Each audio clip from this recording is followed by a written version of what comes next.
B.Ed first year, paper second, शिक्षा के दार्शनिक एवं समाजशास्त्रीय परिदृश्य। आज पाठ 20 है, विवेकानंद का शैक्षिक चिंतन। विवेकानंद का दार्शनिक चिंतन। स्वामी विवेकानंद का जन्म कलकत्ता के एक बंगाली कायस्थ परिवार में 12 जनवरी 1863 को हुआ था। इनका वास्तविक नाम नरेंद्र नाथ दत्त था। इनके पिता श्री विश्वनाथ दत्त कलकत्ते के उच्च न्यायालय में अटर्नी वकील थे। वे बड़े बुद्धिमान, ज्ञानी, उदारमना, परोपकारी एवं गरीबों की रक्षा करने वाली थी। स्वामी जी की मां श्रीमती भुवनेश्वरी देवी भी बड़ी बुद्धिमती, गुणवती, धर्मपरायण एवं परोपकारी थीं। स्वामी जी पर इनका अमिट प्रभाव पड़ा। ये बचपन से ही पूजा पाठ में रुचि लेते थे और ध्यानमग्न हो जाते थे। इनकी इसी प्रवृत्ति ने आगे चलकर इन्हें नरेंद्र नाथ ने से स्वामी विवेकानंद बना दिया। स्वामी विवेकानंद श्री रामकृष्ण परमहंस के शिष्य थे।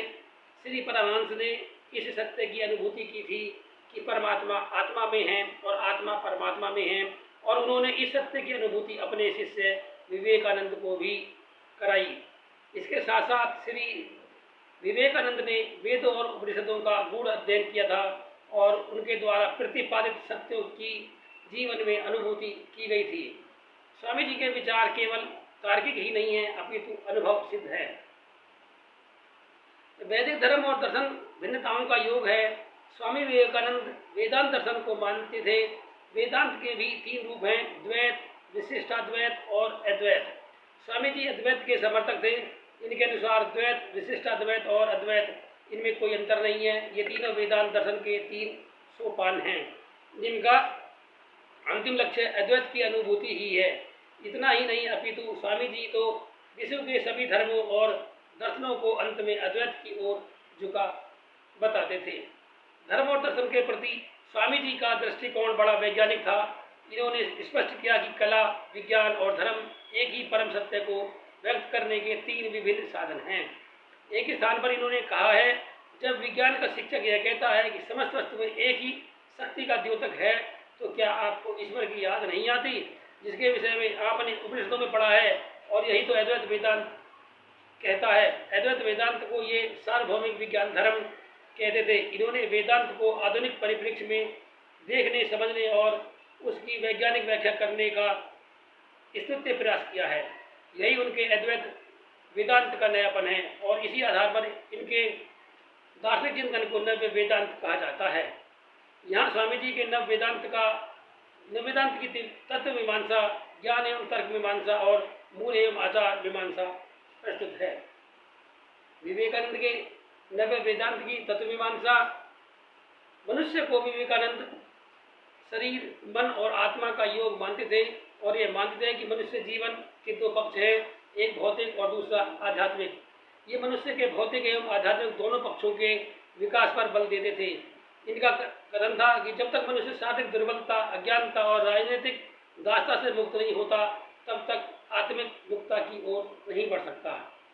मनुष्य के विकास के संबंध में विवेकानंद का दृष्टिकोण बड़ा व्यापक था।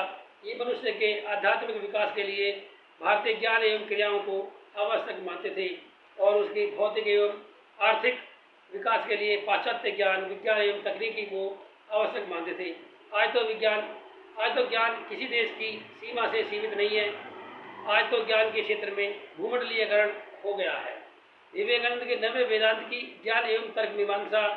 स्वामी जी ने ज्ञान को 2 भागों में बांटा है, भौतिक ज्ञान और आध्यात्मिक ज्ञान। भौतिक ज्ञान के अंतर्गत इन्होंने वस्तु जगत के ज्ञान को रखा है, और आध्यात्मिक ज्ञान के अंतर्गत सूक्ष्म जगत, परमात्मा, आत्मा और जीवात्माओं के ज्ञान और सूक्ष्म जगत के ज्ञान को प्राप्त करने के साधन, मार्गों, ज्ञान योग, कर्म योग, भक्ति योग और राजयोग के ज्ञान को रखा है। वेदांत के प्रतिपादक शंकर के अनुसार वस्तु जगत का ज्ञान असत्य ज्ञान है और सूक्ष्म जगत का ज्ञान सत्य ज्ञान है, परंतु विवेकानंद वस्तु जगत और सूक्ष्म जगत दोनों के ज्ञान को सत्य ज्ञान मानते थे।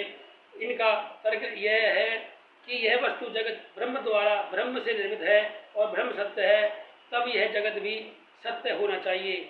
सत्य से असत्य की उत्पत्ति कैसे हो सकती है?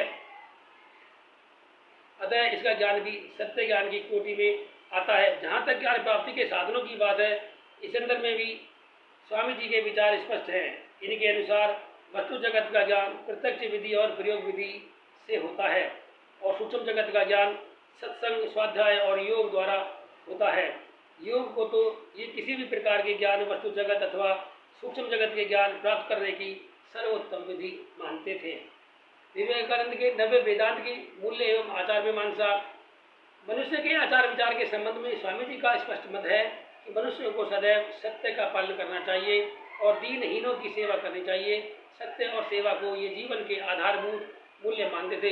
इनकी अपनी दृष्टि से सत्य वह है जिससे व्यष्टि और समष्टि दोनों का हित होता हो और असत्य वह है जिससे व्यष्टि और समष्टि किसी का भी अहित होता है। स्वामी जी मनुष्य को ईश्वर का मंत्र मानते थे और मानव सेवा को सबसे बड़ा धर्म मानते थे। इनकी दृष्टि से मनुष्य को मन, वचन और कर्म से शुद्ध होना चाहिए, अपनी जीविका ईमानदारी से कमानी चाहिए, दीनहीनों की सेवा करनी चाहिए और इस प्रकार अपने को शुद्ध एवं निर्मल बनाकर योग साधना के योग्य बनाना चाहिए और फिर किसी भी योग मार्ग, ज्ञान, कर्म, भक्ति अथवा राज द्वारा आत्मानुभूति करनी चाहिए। योग साधना के लिए उन्होंने 7 सोपानों समगम, प्रतीक्षा, कुप्रति, श्रद्धा, समाधान, मुमुक्षुत्व और नित्यानित्व, विवेक के मार्ग का समर्थन किया है।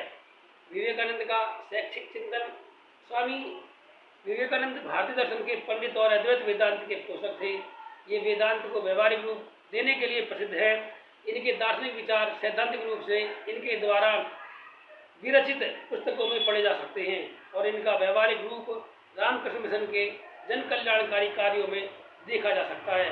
स्वामी जी अपने देशवासियों की अज्ञानता और निर्धनता, इन दो से बहुत चिंतित थे और इन्हें दूर करने के लिए इन्होंने शिक्षा की आवश्यकता पर बल दिया था। ये अपने और अपने साथियों को केवल वेदांत के प्रचार में ही नहीं लगाए रहे, इन्होंने जन शिक्षा के प्रचार एवं प्रसार में भी बड़ा योगदान दिया।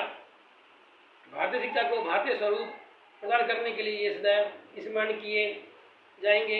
यहाँ इनके शैक्षिक विचारों का क्रमबद्ध वर्णन प्रस्तुत है। शिक्षा का संप्रत्यय। स्वामी जी शिक्षा के द्वारा मनुष्य को लौकिक एवं परलौकिक दोनों जीवनों के लिए तैयार करना चाहते थे। इनका विश्वास था कि जब तक हम भौतिक दृष्टि से संपन्न एवं सुखी नहीं होते तब तक ज्ञान, कर्म, भक्ति और योग ये सब कल्पना की वस्तु हैं। लौकिक दृष्टि से इन्होंने नारा दिया, हमें ऐसी शिक्षा चाहिए जिसके द्वारा चित्त का गठन हो, मन का बल बढ़े, बुद्धि का विकास हो और मनुष्य स्वावलंबी बने। मनुष्य के निर्माण की शिक्षा इस प्रकार की शिक्षा है, परंतु मनुष्य जीवन का अंतिम उद्देश्य ये अपने अंदर छिपी आत्मा पूर्णता की अनुभूति मानते थे। पारलौकिक दृष्टि से इन्होंने उद्घोषणा की, शिक्षा मनुष्य की अंतर्निहित पूर्णता की अभिव्यक्ति है। इनकी दृष्टि से जो शिक्षा ये दोनों कार्य करती है वही पूर्ण शिक्षा है। शिक्षा के उद्देश्य। स्वामी जी